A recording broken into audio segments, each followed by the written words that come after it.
Bismillahirrahmanirrahim. Assalamualaikum warahmatullahi wabarakatuh. Oke teman-teman, semoga dalam keadaan sehat ya. Nah, di semester ini kita ketemu pada mata kuliah metode penelitian hukum. Nah, mungkin teman-teman bertanya-tanya, apa sih metode penelitian hukum? Nah, kita akan berkenalan dulu sebagai tahap awal ya. Nah, jadi apa sih metode penelitian hukum? Ini ada tiga kata, ada metode, ada penelitian, ada hukum. Nah, mungkin bagaimana? Kalau secara bahasa ya, berbicara tentang metode berarti kan berbicara tentang caranya. Kalau dalam ilmu filsafat ini kan epistemologinya gitu kan. Gimana? Ya, saya sapa dulu. Seperti yang disampaikan oleh Mas Os tadi, kita ketemu pada semester ganjil ini untuk mata kuliah metode penelitian hukum ya. Ada yang menyebutnya metodologi penelitian hukum ya. Saya tidak ada persoalan apapun istilahnya, tapi substansinya saya kira sama Mas Os ya. Jadi memang ditemukan di beberapa kampus itu berbeda. Yang pertama menggunakan istilah metode penelitian hukum, tapi ada juga kampus lain menggunakan nama metodologi penelitian hukum ya. Memang ada bedanya, tapi substansinya lebih banyak sama ya. Karena isinya memang juga sama begitu ya. Nah, tadi disampaikan oleh Mas Oos bahwa kita perlu kenalan dulu dengan mata kuliah kita ya. Saya masih percaya dengan petuah ya. Apa namanya itu ya, tak kenal maka tak sayang ya. Saya masih percaya dengan itu. Artinya semakin ada usaha kita untuk mengenal ya, saya kira akan lebih mudah kita menyayangi ya. Termasuk menyayangi mata kuliah kita ini ya. Mata kuliah metode penelitian hukum. Selama satu semester jumlah SKS-nya 4 SKS ya. Berarti kita akan ketemu 2 kali tatap muka dalam satu minggu ya. Nah, karena 2 kali tatap muka dalam seminggu tidak perlu bosan ya. Supaya tidak bosan kita sayangi dulu, kita kenal dulu begitu ya, dengan harapan walaupun 2 kali ketemu dalam seminggu ya, kita senang, bahagia begitu ya. Karena sudah kenalan dulu ya, dengan mata kuliah metode penelitian hukum pada hari ini ya. Nah, berbicara metode penelitian hukum tadi sudah disampaikan oleh Mas Oos. Kalau bicara dari segi bahasanya Mas Oos memang itu bicara cara ya. Jadi metode itu dalam bahasa kita sehari-hari itu lebih mudahnya dipahami sebagai cara ya. Kalau ditambah metodologi berarti kita bicara tentang ilmu tentang caranya ya, ilmu tentang cara gitu ya. Nah, bagaimana caranya kita melakukan penelitian di bidang hukum ya? Maka kita akan mempelajarinya pada semester ini. Mungkin sebelumnya Anda sudah pernah belajar metode penelitian secara umum ya. Tapi pada semester ini kita khusus akan belajar bersama tentang cara melakukan penelitian ya, khusus di bidang ilmu hukum ya. Nah, karena ini berbicara cara Mas Os, jadi akhirnya kita memahami bahwa metode penelitian hukum ini sebenarnya termasuk ilmu alat ya. Kalau dalam bahasa yang lain ini ilmu alat ya. Ya, karena kita berbicara caranya ya, bagaimana menggunakan bagaimana caranya melakukan penelitian sehingga menghasilkan temuan-temuan ya, baik yang sifatnya mengembangkan maupun temuan-temuan yang benar-benar baru ya. Nah, karena berbicara cara seperti yang saya sampaikan tadi, kita berbicara ilmu alat ini ya. Jadi kita akan dibekali ilmu alat ya, supaya dengan ilmu alat itu kita bisa memproduk sendiri ya, ilmu pengetahuan yang kita tekuni selama kurang lebih berapa tahun ini? Semester berapa ini sekarang? Semester 7 ya?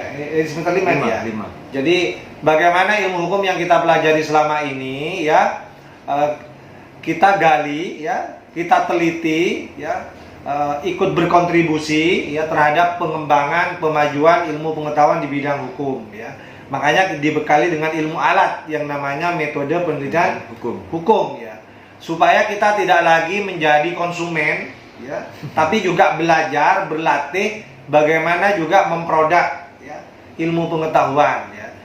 Siapa tahu nanti dengan belajar metode penelitian hukum ini Anda akan semakin terlatih, semakin terampil Mas Oos ya, untuk melakukan penelitian-penelitian, kajian-kajian, studi-studi, sehingga menghasilkan sesuatu, ya, sesuatu di bidang ilmu pengetahuan yang bisa mengembangkan ilmu hukum kita, ya, baik itu hukum privat maupun hukum publik, ya. Jadi itu sepintas tentang metode pendidikan hukum, ya. Jadi kalau dari segi bahasa tadi sudah saya sampaikan, Mas Oos di awal juga sudah menyampaikan bahwa metode penelitian hukum itu adalah mata kuliah yang diajarkan tentang di dalamnya diajarkan tentang cara melakukan penelitian-penelitian di bidang hukum, ya. Bagaimana kaidah-kaidahnya, kaidah-kaidah ilmiahnya, ya. Itu dia akan diajarkan di mata kuliah metode penelitian hukum ini, ya. Supaya Anda sah menjadi calon sarjana hukum, ya, karena sebentar lagi ya, ya. Akan melaksanakan penelitian skripsi, ya.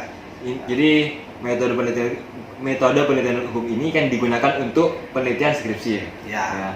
Jadi kan di selain hukum itu kan ada di luar, ada kalau metode di sosial misalkan itu ada metode penelitian kualitatif dan kuantitatif. Itu kalau di hukum gimana?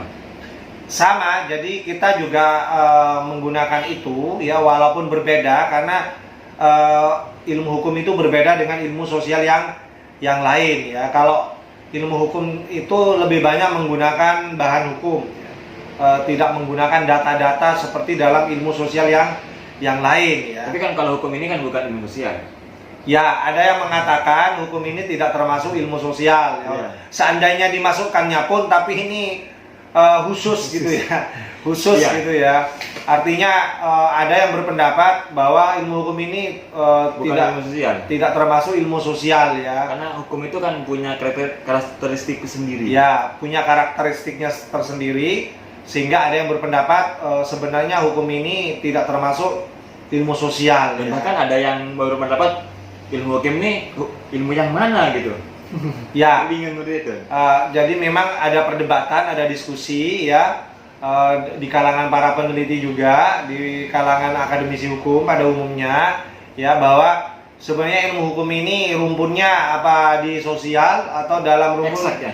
Matematika, ilmu humaniora. Bahkan di kampus saya di UGM itu, ya, termasuk gelar saya itu, Mas Os, itu M.Hum, ya, itu Magister Humaniora. Padahal hukum itu bukan humaniora, benar. Ya, intinya. Jadi saya ngambil S2 hukum di Gajah Mada itu, Mas Oos, gelarnya itu bukan magister hukum, tapi magister humaniora. Artinya apa? UGM berani memasukkan ilmu hukum itu dalam rumpun ilmu humaniora, ya. Nah, memang perdebatan seperti itu biasa terjadi, ya, apalagi kalau ketemu para sarjana hukum itu, ya, 1-2 kepala ketemu, atau apalagi lebih dari 3 kepala, ya, langsung perbedaan pendapat itu terjadi, ya. Disitulah karakter dari para ahli hukum atau calon sarjana hukum juga begitu, ya. Saya perhatikan anak-anak itu begitu antusiasnya kalau diskusi di kelas itu juga sama, ya. Apalagi yang sudah sarjana ataupun yang sudah memang betul-betul kompeten di bidang ilmu hukum, ya, perbedaan itu pasti terjadi, ya. Makanya inilah kenapa kita ingin membangun tradisi meneliti. Jadi tadi ngalir, ya, berbicara tentang ilmu hukum. Soalnya kan berbicara tentang kedudukan ilmu hukum sendiri kan berarti pengantar ilmu hukum sebenarnya kan. Ya. Jadi memang ini juga harus refresh, ya, dengan mata kuliah kita sebelum-sebelumnya, ya. Supaya nyambung begitu, Anda juga harus mulai membuka file-file memori-memori tentang ilmu hukum, ya, yang sudah diajarkan pada semester-semester awal, ya. Karena dalam penelitian hukum ini, ya, Anda akan diajak untuk menggali, ya, menggali lagi, ya, ilmu hukum yang sudah diajarkan di awal-awal itu. Anda akan diajak untuk menjadi bagian, ya, dari orang-orang yang punya kepedulian, ya, berikhtiar untuk mengembangkan dan memajukan ilmu hukum, ya. Apalagi Anda sebentar lagi akan masuk ke semester 7 kalau nggak salah, ya. Ya, sekarang di posisi semester 5. Semester 5. Kalau semester 7 bisa ambil skripsi. Ya, semester 7 nanti bisa ngambil skripsi, ya. Berarti Anda mulai semester 7 ini sudah mulai berlatih, ya, terampil ya melakukan penelitian hukum ya. Dan itu bentuknya skripsi. Nah kalau bisa dari semester sekarang itu dipersiapkan judulnya, rumusan masalahnya. Ya kan? betul. Mulai sekarang sudah harus bisa menyiapkan, ya, sudah punya gambaran. Ya. Paling tidak teman-teman ini sudah punya pemahaman terhadap ilmu hukumnya masing-masing. Ya. Karena saya berdasarkan pengalaman itu ada loh mahasiswa sudah hampir masuk semester akhir. Itu masih bingung saya mau melakukan penelitian hukum di bidang hukum apa gitu kan. Ya, artinya apa? Yang bersangkutan itu belum mengenal ya disiplin ilmu hukumnya sendiri ya. Dia punya kecenderungan ya, atau ingin menekuni konsentrasi ilmu hukum apa kan belum tahu gitu ya. Nah, yang lebih parah lagi Mas Os ya. Ada mahasiswa yang bingung memahami ya persoalan-persoalan hukum apa yang sekiranya bisa diangkat dalam penelitian skripsinya ya. Seolah-olah tidak ada masalah hukum yang bisa diangkat. Padahal kalau mau jujur ya, di sekeliling kita ini bahkan kita mungkin mengalami sendiri ya tentang persoalan-persoalan hukum ya. Karena beda Mas Os ya, apa itu persoalan hukum, ya, permasalahan hukum dengan permasalahan bukan permasalahan hukum ya. Nah, Anda akan diwajibkan meneliti tentang permasalahan hukum, bukan permasalahan non hukum ya. Jadi Anda sudah harus bisa mulai jeli ya, mulai sekarang apa yang Anda alami itu semuanya sangat mungkin berdimensi hukum, tapi ada juga yang tidak berdimensi hukum ya. Yang berdimensi hukum itulah yang layak untuk diangkat menjadi permasalahan dalam penelitian hukum ya. Bedanya apa kira-kira? Sudah mulai ingat lagi apa yang sudah dipelajari ya. Saya dengan Mas Os ini ingin memberikan stimulasi. Anda perlu ingat bedanya permasalahan hukum dengan permasalahan bukan hukum ya. Nah, itu harus bisa dibedakan ya. Sekedar mengingatkan saja, kalau permasalahan hukum ya itu permasalahan yang menimbulkan akibat hukum. Ya. Jadi kalau ada permasalahan kemudian menimbulkan akibat hukum, maka dipastikan itu adalah permasalahan hukum. Ya. Nah, lihat saja signifikansinya, apakah layak untuk diangkat dalam sebuah penelitian skripsi. Ya. Tapi kalau kurang signifikan, ya kurang menarik misalnya, ya atau tanda petik sepele ya, kurang punya impact terhadap pengembangan ilmu hukum ya tidak perlu ya diangkat ya.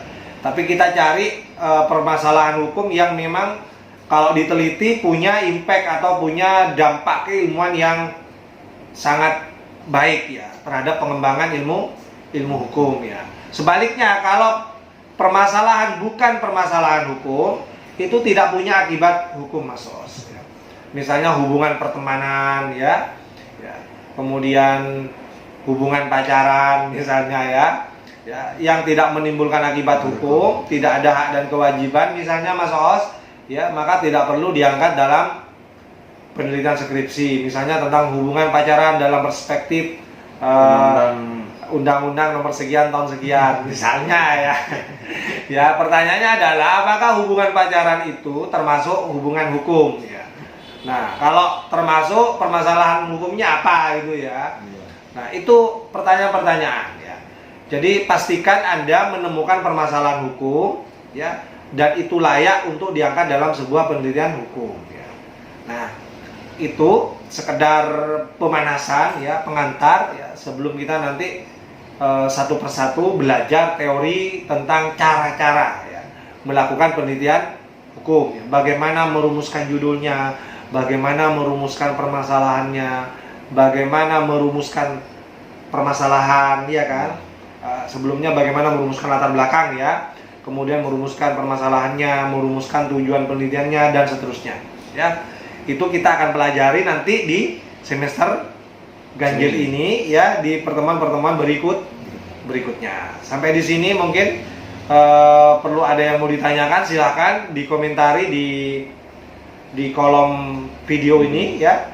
Nanti kita akan jawab ya, bisa saya jawab langsung di kolom video ini atau bisa nanti saya jawab pada pertemuan berikutnya Mas Os ya. Nanti biar Mas Os catat pertanyaan-pertanyaannya ya.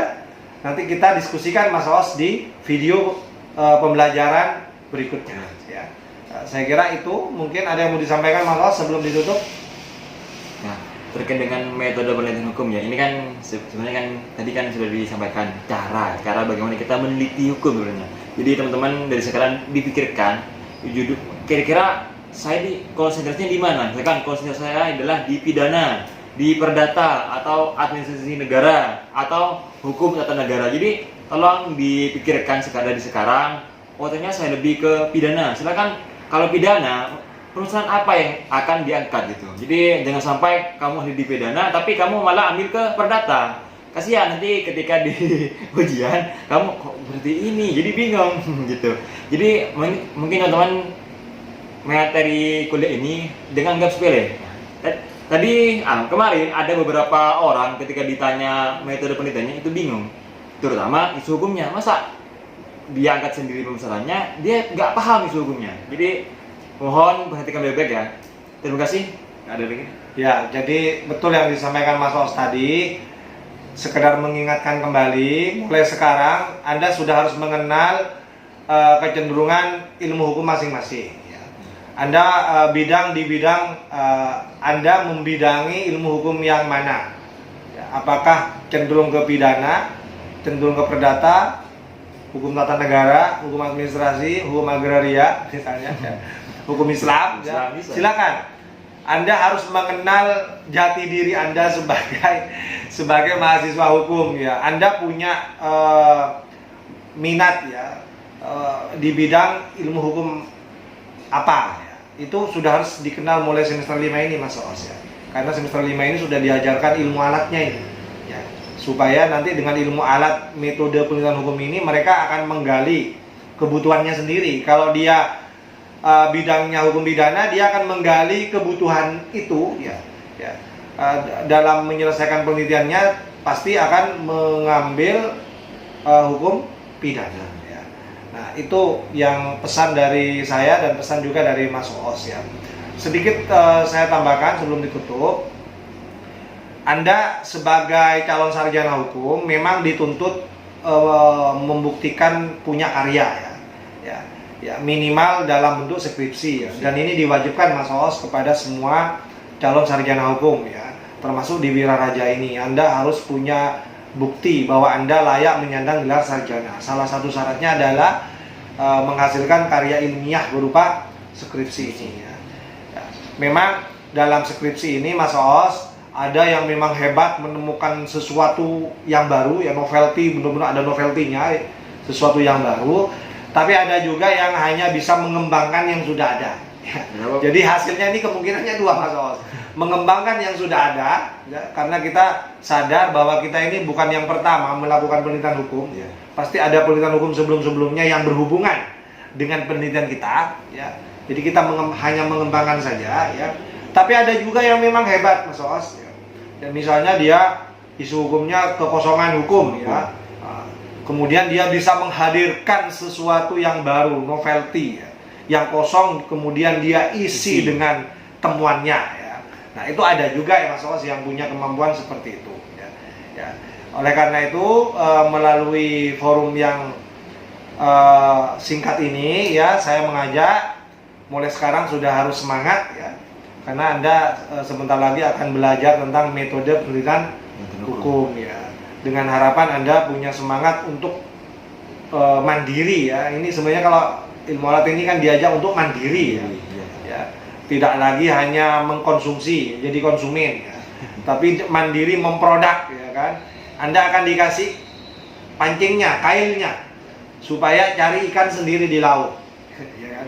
Daripada Anda hanya menikmati menjadi konsumen ya, karya orang lain, menjadi konsumen ya, minta disuapin terus gitu ya. Nah, Anda sudah dekat ya, masanya untuk menjadi calon sarjana hukum. Saya kira itu Mas Os sebagai pemanasan awal ya, sudah kenal baik dengan mata kuliahnya, dengan harapan nanti bisa senang belajar mata kuliah ini. Saya kembalikan kepada Mas Os. Terima kasih. Ya itu teman-teman seputar pengantar mata kuliah metode penelitian hukum. Ya, terima kasih. Kita tutup sampai di sini. Assalamualaikum warahmatullahi wabarakatuh.